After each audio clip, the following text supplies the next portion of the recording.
자, 우리 어제 아침에 새해에 우리가 꼭 다스려야 될 첫 번째 내용에 대해서 생각해 보았어요. 그것이 무엇이었습니까? 자기 자신을 다스리는 것이다. 우리가 무슨 일을 할 때 다른 어떤 것보다도 제일 먼저 자기 자신을 다스릴 수 있어야 된다라고 말씀드렸어요.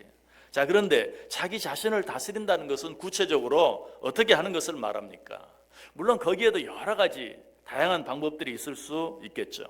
오늘은 우리가 읽은 이 본문 속에서 자기 자신을 잘 다스릴 수 있는 중요한 방법 한 가지를 생각해 보려고 그래요.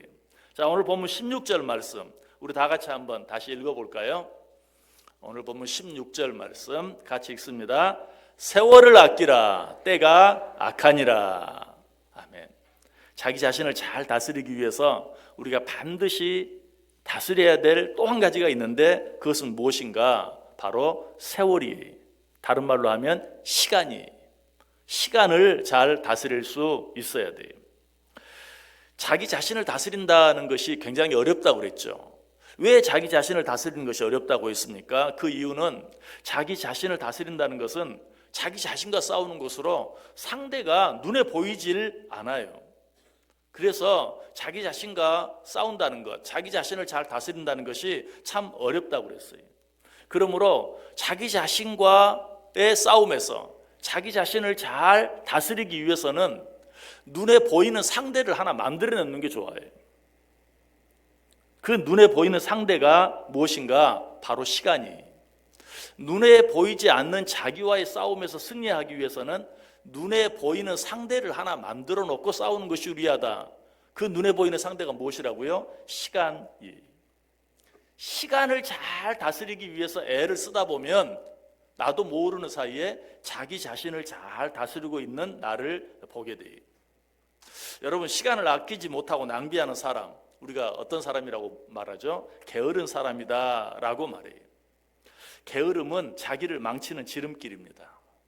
그래서 톨스토이는 이렇게 말했어요. 게으른 자의 머릿속은 악마가 집을 짓기에 딱 알맞은 장소다. 그렇게 말했어요. 이 사실을 가장 잘 보여주는 사건을 성경 속에서 하나 찾는다면 다윗이 우리아의 아내 밧세바를 범한 일이죠. 모든 군사들이 전쟁을 하기 위해서 전쟁터에 나가 싸우고 있는데 다윗은 어떻게 했어요? 궁전에서 해가 뉘엿뉘엿 넘어갈 때까지 낮잠을 잤어요. 그리고는 해가 넘어갈 즈음에나 그 자리에서 일어나서 지붕 위를 어슬렁 걷죠. 그러다가 누구를 봐요? 달가벗고 목욕하는 밧세바의 아내를 보게 됩니다. 그로 인해서 정말 꿈에도 상상할 수 없었던 엄청난 죄악의 자리에 빠지고 마는 것을 보게 돼요. 무엇이 다윗으로 하여금 그런 무서운 죄를 짓게 만들었습니까? 다른 게 아니에요. 게으름 때문이었어요. 게으름은 이토록 무서운 것이. 그래서 하나님께서는 게으른 사람을 싫어하십니다.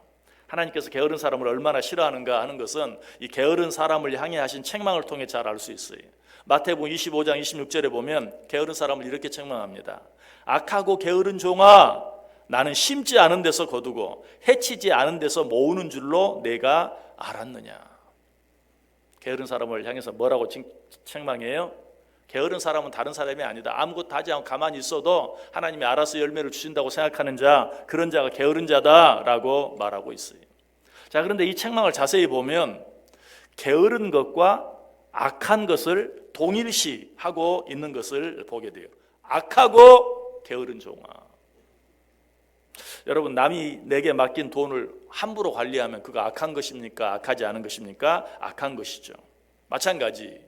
남이 나에게 맡긴 시간을 함부로 관리한다면 그 사람도 분명 악한 사람이에요. 여러분, 시간은 하나님께서 우리에게 맡겨주신 것이. 그런데 그것을 잘못 관리하면 그 사람은 틀림없이 악한 사람이에요. 어쩌면 물질을 잘못 관리하는 것보다 더 악한 사람일 수도 있어요. 왜? 시간은 곧 금이고 어쩌면 시간은 금보다 더 귀하기 때문에. 금은 잃어버리면 어때요? 다시 살 수도 있어요. 그러나 시간은 잃어버리면 어때요? 다시 살 수도 없어요. 그러므로 물질을 잘못 관리하는 것보다 시간을 잘못 관리하는 것은 더 악한 일이다. 우리 그리스도인들은 자기 자신을 가리켜서 모두 청직이라고 말합니다. 근데 그러면서도 청직이 하면 그저 물질을 잘 관리하는 청지기로만 생각하는 경우가 참 많아요. 그런데 우리는 물질의 청지기일 뿐만 아니라 시간의 청지기이기도 해요. 그러므로 우리는 물질을 잘 관리해야 하는 것처럼 시간도 잘 관리할 수 있어야 돼요. 시간을 잘 관리하다 보면 어떻게 된다고요? 나 자신을 잘 관리하는, 나 자신을 잘 다스리는 사람이 될 수 있어요. 게으른 자는 아무것도 할 수 없어요. 게으른 자가 얻을 수 있는 것은 가시와 잡초뿐입니다. 거기다가 게으른 자가 보너스로 얻을 수 있는 것이 있다면 가난, 빈궁뿐이.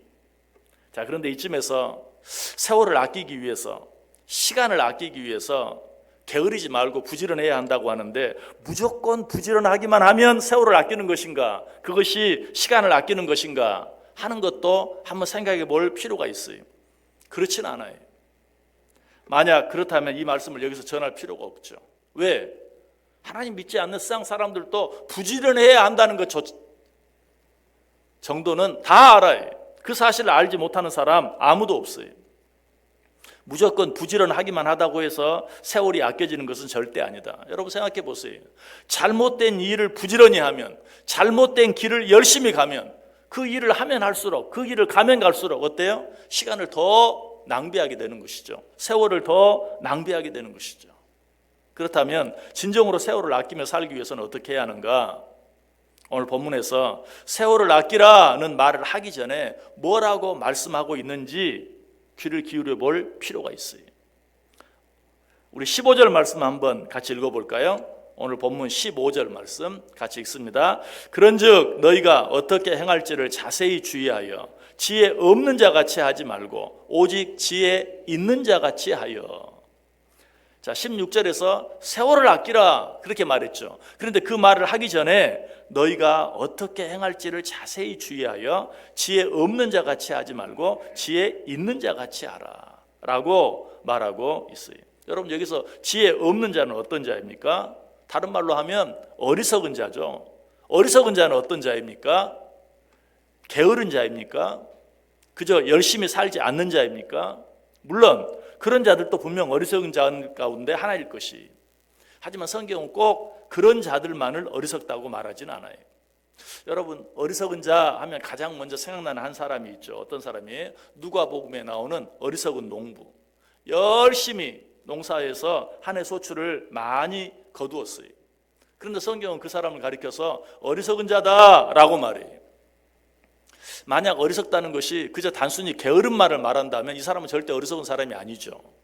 왜냐하면 이 사람이 한 해 추수를 마치고 보니까 밭에 소출이 풍성했어요.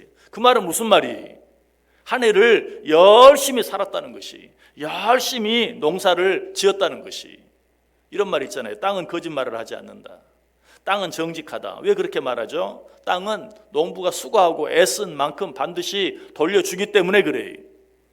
그러므로 이 농부의 밭에 소출이 풍성했다는 것은 그 농부가 한 해 동안 땀 흘리며 열심히, 어쩌면 남들보다 더 많이 일했다는 것을 말해요.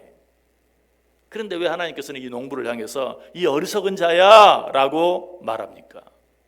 성경을 자세히 보면 이 농부가 다른 것은 다 알았는데 한 가지 알지 못하는 것이 있었죠. 그것이 무엇이죠? 누가복음 12장 20절을 보면 하나님은 이르시되 어리석은 자여 오늘 밤에 내 영혼을 도로 찾으리니 그러면 내 준비한 것이 누구의 것이 되겠느냐. 이 농부가 알지 못하는 것이 무엇이었습니까? 오늘 밤이라도 하나님이 부르시면 이 세상을 떠날 수밖에 없다는 사실을 알지 못했어요. 지금 제가 여러분에게 어떤 말씀을 드리려고 합니까? 지혜롭게 산다는 것이 무엇인가? 그저 무조건 열심히 사는 것이 아니다. 그저 무조건 부지런히 사는 것이 아니다.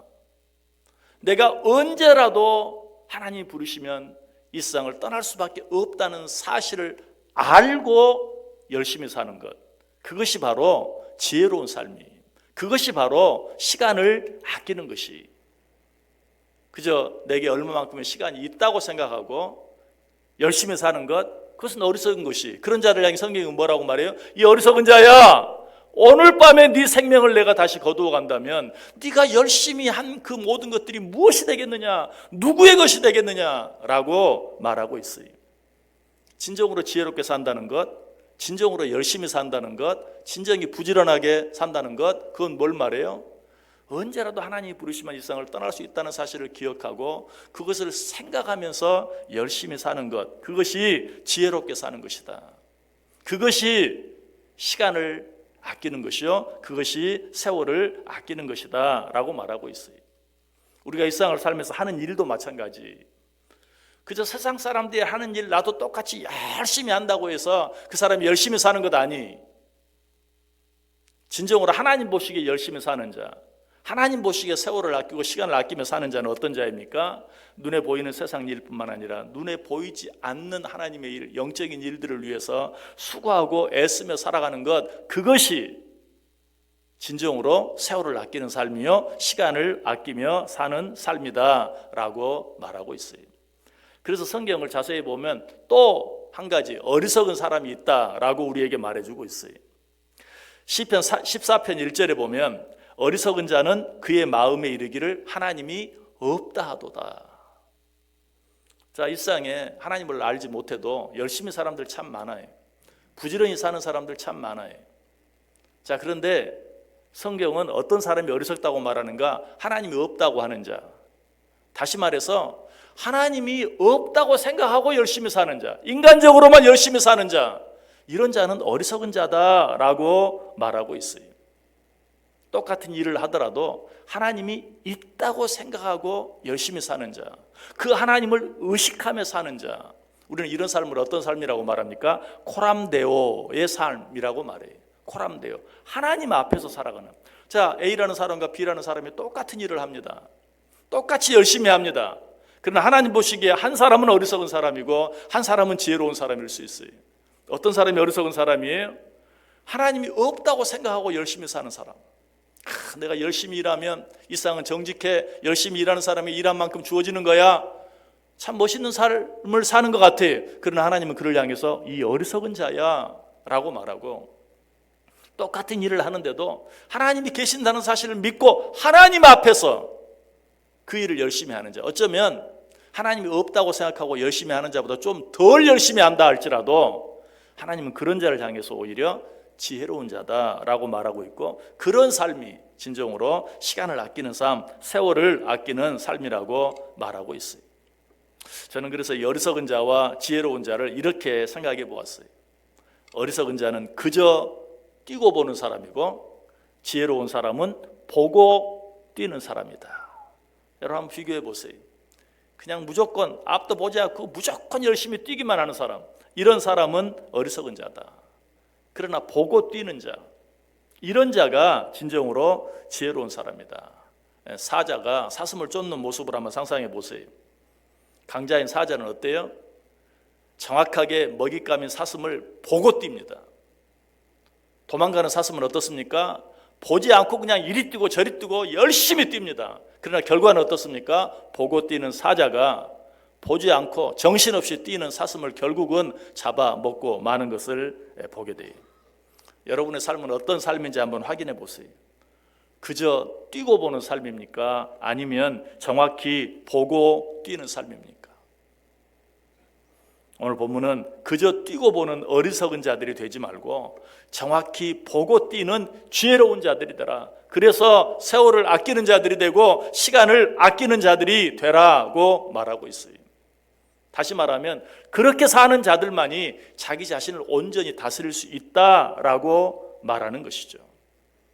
자, 보고 뛰라고 말하는데 뭘 보고 뛰어야 합니까? 우리 그 내용 한번 성경 찾아서 같이 읽어보고 오늘 말씀 마치도록 하겠습니다. 히브리서 12장 2절 말씀 우리 같이 보겠습니다. 히브리서 12장 2절 같이 읽습니다. 믿음의 주요 또 온전하게 하시는 이인 예수를 바라보자. 그는 그 앞에 있는 기쁨을 위하여 십자가를 참으사 부끄러움을 개의치 아니하시더니 하나님 보좌 우편에 앉으셨느니라. 아멘. 무엇을 바라보라고요?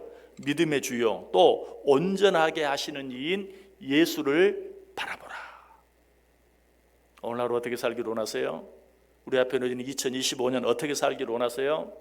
그저 세상 사람들처럼 세상 사람들과 똑같이 무조건 열심히 뛰고 보는 그런 삶을 살기를 원하십니까? 그렇게 하지 마세요. 우리의 표대가 되시는 예수 그리스도를 바라보면서 사세요. 예수 그리스도를 바라보면서 산다는 것은 무엇입니까?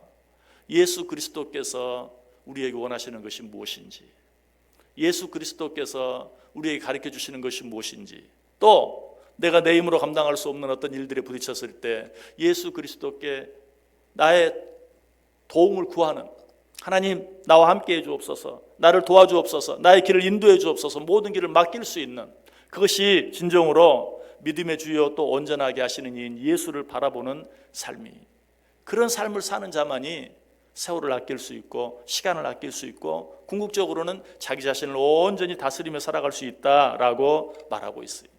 우리 성경 한 구절 더 읽습니다. 골로새서 3장 1절과 2절 말씀 같이 읽겠습니다. 그러므로 너희가 그리스도와 함께 다시 살리심을 받았으면 위의 것을 찾으라. 거기는 그리스도께서 하나님 우편에 앉아 계시느니라. 위의 것을 생각하고 땅의 것을 생각하지 말라. 무엇을 바라보고 살아야 돼요? 위를 바라보고 살아야 돼요. 이 땅에 있는 것들을 바라보며 살지 말고 위의 것을 생각하고 위의 것을 바라보며 살라. 요즘 세상은 너무 혼란스러워요. 이 나라가 너무 혼란스럽습니다. 좌파다 우파다 하면서 나뉘어져서 서로 싸우고 헐뜯고 얼마나 어수선한지 몰라요. 여러분, 우리는 좌파도 아니고 우파도 아니고 우리는 위파입니다. 우리는 위파예요. 우리는 오직 위를 바라보세요. 오른쪽도 왼쪽도 바라보지 마세요. 위를 바라보고 오직 하나님을 바라보고 오직 말씀을 바라보고 오직 우리의 표대가 되시는 예수 그리스도를 바라보고 이 한 해 열심히 똑바로 앞을 향해 위를 향해 나아가 보세요. 하나님 우리와 함께 하실 줄 믿습니다. 그러한 삶이 진정으로 시간을 아끼는 삶이요, 세월을 아끼는 삶이요, 그렇게 살아가는 자만이 자기 자신을 온전히 다스리며 살아갈 수 있어요. 이 하루 우리가 그렇게 살아감으로 말미암아 우리의 삶이 하나님 보시기에나 사람 보시기에 정말 아름답고 귀한 삶. 그래서 이 한 해를 마쳤을 때, 이 한 해의 마지막에 섰을 때 그저 후회로 가득 찬 그런 삶이 아니라 하나님으로부터 잘했다, 착하고 충성된 종아라고 칭찬받는 복되고 아름다운 삶, 복되고 아름다운 한 해 꼭 되시기를 주님의 이름으로 간절히 축복합니다.